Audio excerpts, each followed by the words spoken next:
I'm in Eugene, Oregon. I'll be here for a number of weeks as I'm helping my mom after hip replacement surgery.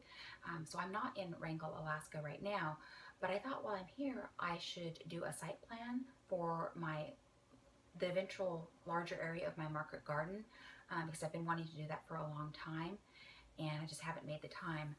And so then I want to also next week look at the smaller area that I've been cultivating and do um, a garden plan for the spring, and actually look at what I want to plant. But in this video today, I'm going to talk about the larger site, what I need to develop, where I want things to go.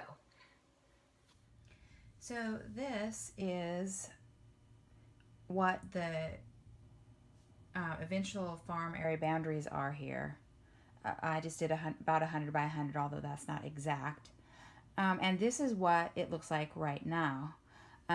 This is the gravel pad that goes out to where the greenhouse is now. And this was the garden area. It's about, I just put down about 20 feet by 48 feet. Um, and so as I was looking at this, trying to kind of start from this, oh yeah, and then we've also got the logs, well, the hugelkultur that I had made in preparation for a berry patch. I took some video of this larger garden area um, in December when there wasn't any snow on the ground yet, so that we can actually kind of see what things look like.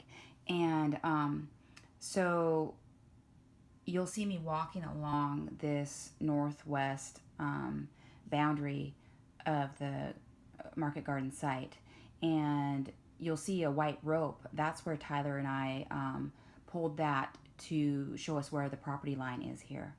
And you'll see kind of a berm of gravel rock. Well, you barely see it, where it was built up so that this slope would be a little bit more level. And it's fairly clear along here as far as like brush and everything, because it used to be, it was surveyed here, because this will eventually, if it's developed, it will be, is platted for a road.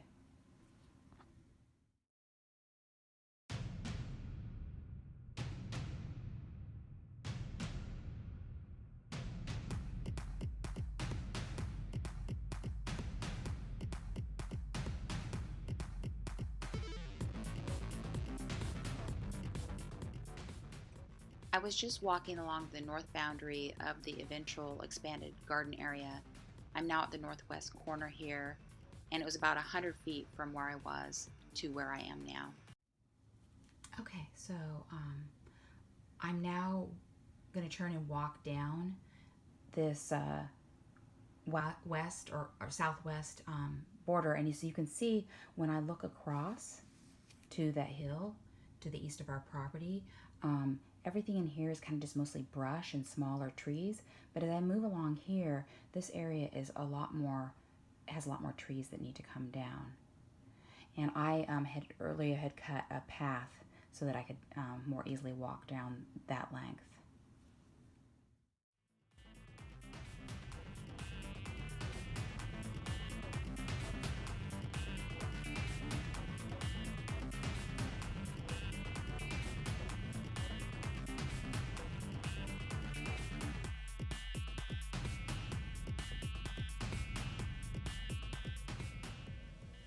As I'm walking along the boundary of the eventual garden area, I'm looking back at the hill that's to the east of our property and the greenhouse and the compost bins. And I have my phone pretty well leveled on a tripod to take this video, so you can see that gradual slope to the north. And then there's just, some small trees and a lot of brush to clear out here.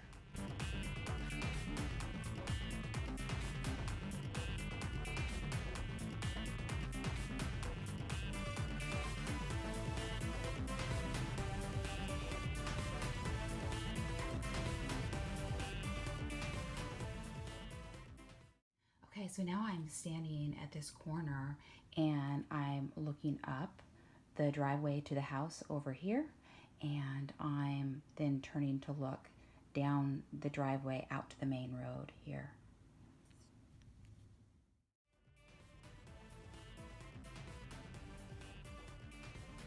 It's about 100 feet from where I just walked along the western boundary of the eventual garden area. And now I'm looking up the driveway at the house and turning to look out the driveway to the main road. And it's about a 30-foot or so buffer between the main road and where I want that western boundary of the garden to eventually be. There's a stand of shore pine trees right here that I want to avoid cutting down because I really like them. They're able to live in a wetter area than other types of trees. So this is what we call the dismal bog right here. And the other trees can't outcompete them in this area. So they're able to grow right here where other trees can't. And I really like them because they look like Dr. Seuss trees. Okay, so then I am just coming around to walk down past the hugelkultur that's being prepped for a berry patch, coming around, coming past the compost bins. And it's this area right here that I need to cut some brush and some trees so we can expand the garden for next year. Yeah, and at the very end, I'm standing on this far corner here where I started.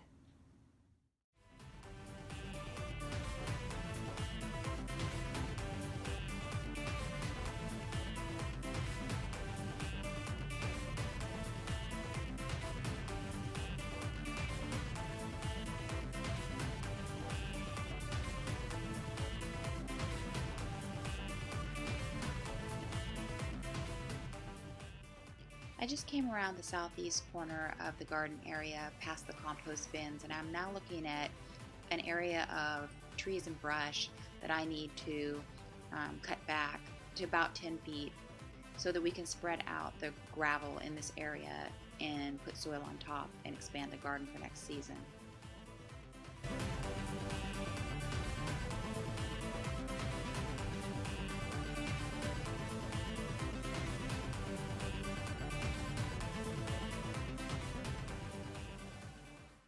Yeah, so I was looking at this and thinking, okay, so now what do I need to do? Where is everything going to go? And was just kind of stuck. And then I started thinking to myself, well, why don't I just draw this 100-foot by 100-foot square and dream up what I would exactly what I would want. And this is what I came up with. So, let's see, let's start here. So this is the driveway. This is where the compost bins are right now. This is that gravel pad. The greenhouse is right here. And the current garden space is right here. And so what I was looking at was, really the best place for the compost bins would be right here. Kind of more central to the garden. And as you drove up the driveway, you could stop here with a truck with a bunch of seaweed or whatever else, dump it in this side of the compost bins, and then when it was finished, you could pull it out from this side. Or you're pulling stuff from the beds at the end of the year, waste materials, and throw it in the compost bins from there. I need a tool shed of some sort, so I, put it here. This is right where I built my hugelkultur for the berry patch. Yeah. But this is what I'm dreaming up because I didn't really plan as we were doing things because I was just too busy involved in other things, and we just kind of put things here and put things there. You might be thinking, okay, well, see, I always think of this as north, but it's really not. North is kind of this way. So northwest is this way. So this would be about southeast. And so you're thinking, okay, well, why would you want to put structures along the southern boundary of your garden? But the sun is kind of interesting here. And also, there's trees, really tall trees on the neighbor's property. So by the time the sun gets high enough up to go over those trees and actually hit this area, it's the beginning of April, and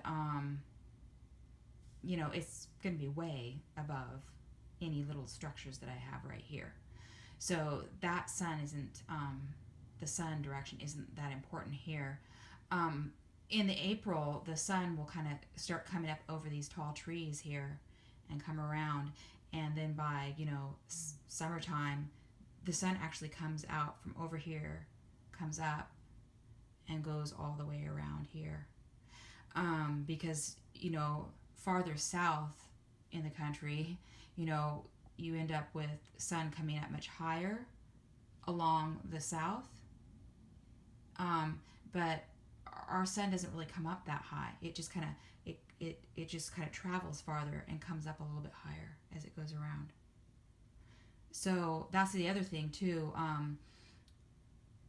I've heard there's a farmer in Sitka that says, well, she has a really tiny U-pick spot, and she said, go ahead and just run your beds north south, because the sun's going to hit all sides that way here up as far north as where we live. So oh, whoopsie, wouldn't it be better if the compost bins were right here, central to the garden? I could have some blueberries here. And then the other thing is that we've got the main road over here, and right now we have it's a real boggy area here. We've got the shore pines here, which I don't want to cut down. A couple of really tall trees over here that really need to come down. And but we really want to keep that privacy between us and that main road. So we've been trying to think, when I say we, I'm talking about Tyler and I, because we both live here. We really like our privacy. There's a lot of real tall trees here, and this area all through here is really boggy up to where the house is this direction, to the house. So we do already have some privacy, but it just would be really nice if we had kind of a buffer here. So I want to keep like a 30-foot buffer of trees that are, or something that's less than 15 feet. We've talked about putting a fence kind of inside. But what I was thinking is, if you get a kind of a berm or a hugelkultur that's quite tall there, and then you put raspberry bushes that, they grow 5 feet. And even though they're not evergreen, if they're real thick, you do have a visual barrier there, in addition to whatever trees you have going on here that don't grow as quickly. So I was kind of thinking about going ahead and whatever trees get cut down in here, putting them along here and building a hugelkultur here, and putting the raspberries here, and maybe the shorter blueberry plants along here. And then the property over here is the most likely to get developed. In fact, the hospital, I believe this is the area that they have talked about maybe building housing for visiting doctors. Right now, they've surveyed a path along here. They've also talked about putting a walking path for the town that will meet up farther with another path. So this is the most likely to be developed in the short term. So we've talked about putting our greenhouses over here because, again, it's kind of north-ish, northwest. And so we're not really blocking any sun here. And this would be a visual barrier. And so then I put down 40-foot beds because I wouldn't want like 80-foot beds, just because kind of the walking around bit and it, being able to get a wheelbarrow through here. I broke it up into 40-foot beds, and so it'd be approximately 13 30-inch beds at 40 feet long in each of these squares. Now the property actually slopes this direction, so it slopes down this way and slopes down that way, which isn't optimum because they always say, oh, you want kind of a south or a southwest slope. But in order to make it even kind of partly level, we had to build this in up just where the current garden is here. There's kind of a berm in the back that we built up to make it a little bit level, but still it kind of gently slopes down this direction. But as I looked at the plants growing this year, I really didn't notice any difference in size difference, that something was blocking something else. So I don't know that gradual slope is that big a deal, and it would take a lot of material to build that up at that end, trying to get it level. And then also I was watching a couple of Curtis Stone's videos where he was talking to farmers who were having issues with a lot of rainfall and kind of flooding almost, and they were wanting a bit of a slope so that that water would run off. And I think that he was even talking about uh, J.M. Fortier and his site that he's working, that farm that he's working on, having a bit of a slope to kind of drain off some water. And sometimes in the kind of early spring, we'll get a little bit of a droughty sort of situation where it's it doesn't rain for a number of weeks. So, but then at other times it does rain, and so it would be nice maybe to have a slope. I just wish it was kind of going a different direction. So I don't know if the slope is, once we get kind of the trees cut down in this area where it's still various trees and brush, what that slope really looks like. It may be just so gradual that would I want to try and kind of terrace things a little bit, or would I want to just leave it gradually sloped? And that may be just something that I have to kind of decide as I go. But yeah, it's interesting how when you do a site plan and you think, okay, well, this is where it all should go, and to plan it out at first, because having those compost bins over here, well, then I have to have a driveway to get to them, which could have been a planted area instead. I don't know that except that there's some tall trees over here, so the sun isn't going to get to this area until the sun gets over here. But still, we have such a long day length in the summer. This area should get plenty of sun. So, I mean, really, the compost bins would optimally be here, but to move that setup right now is so anyway, yeah, this is what I'd like, and so I have to really kind of think in terms of what do I have and what do I work from, I think. But I thought I'd start with this, start from like what would be optimum. So the other thing that I need to think about is, okay, so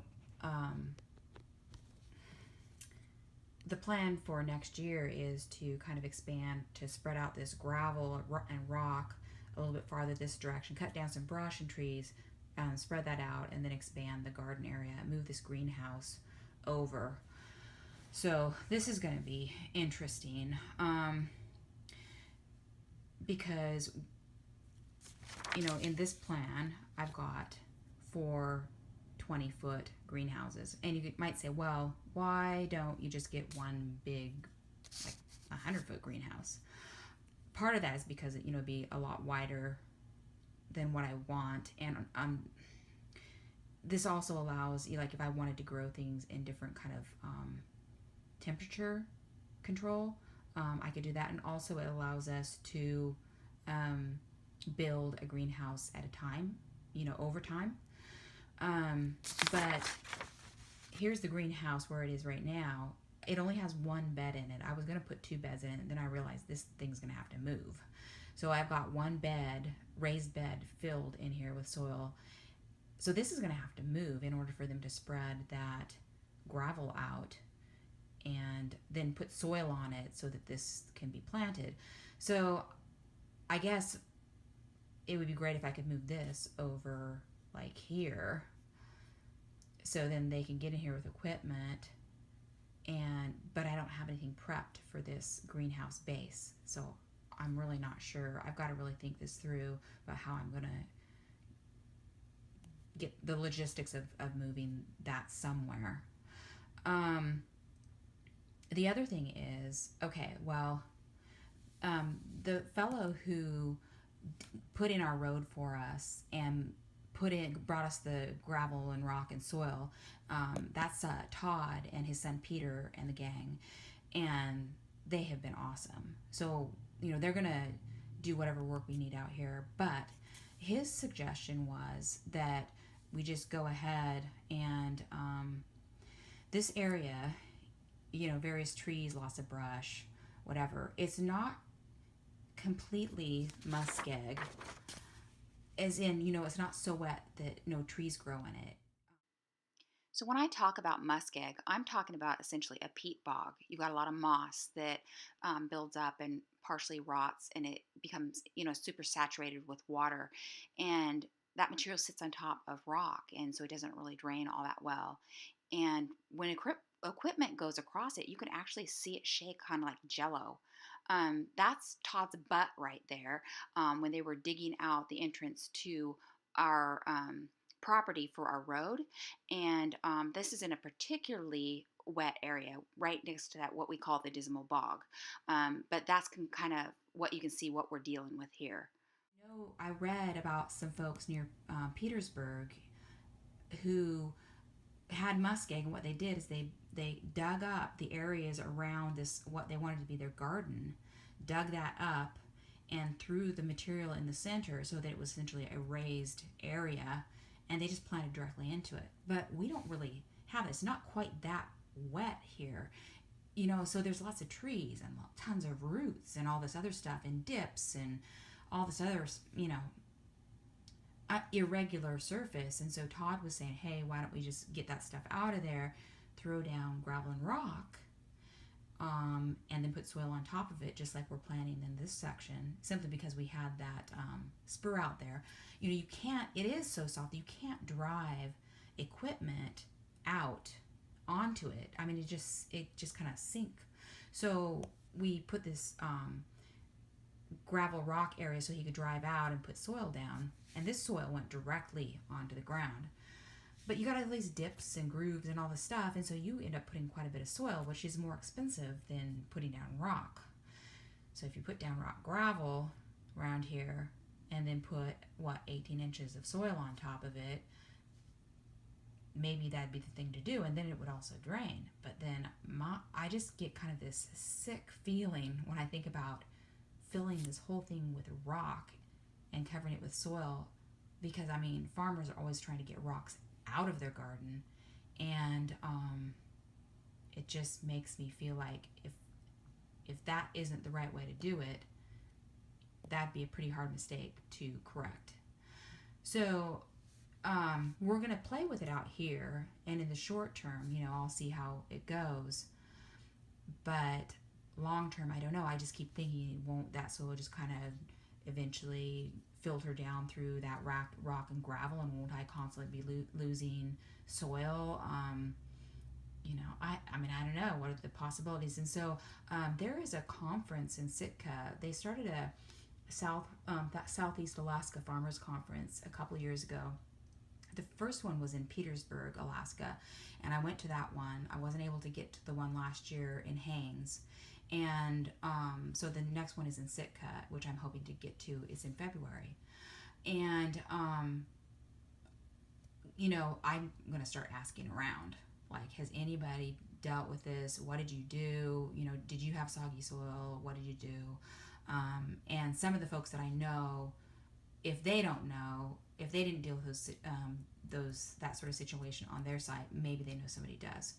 So that's another big if, is like, how am I going to prep this area as I, kind of phase going? And then the other thing is too, like, do I do it in just phases, or do I just go out there and just wreck this whole place, throw down some stuff, get some soil in there, and then like plant some legumes and start fixing nitrogen into the soil?